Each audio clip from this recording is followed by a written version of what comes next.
Hi, Ryan Michael Galloway here with We Don't Need No StinkingRecordCompany.com. And last time we talked about building your act, putting your band together, whatever it was going to be, and we initially talked about how easy it was to coordinate and pay a solo act, but how difficult it might be to carry that act out on stage. And so the next configuration you might want to move up to would be a duo. So duets can be in a lot of different configurations. You might do two guitarists, guitarist and bass player, guitar and piano player.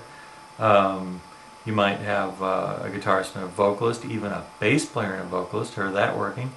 A power duo with electric guitar and drums, although you're going to have to make sure that that drummer is well mic'd because they're going to be carrying the bottom end all by themselves. And so there's some kind of neat things you could do that way. And then,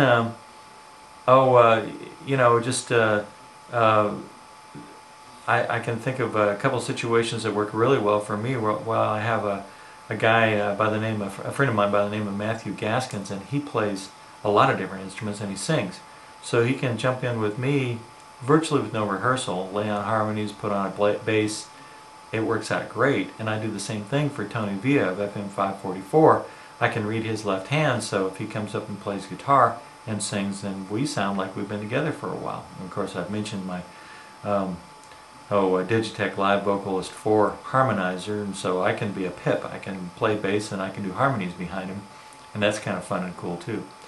So another thing that it improves is the banter on stage, a little humor, a little more energy, and if it's the right duo, sometimes a duo can actually make more money per person than a single act can, although it's got to be fairly exceptional. So anyway, those are my thoughts about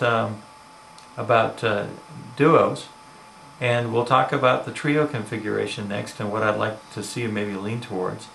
I'm Ryan Michael Galloway at We Don't Need No StinkingRecordCompany.com. Thanks.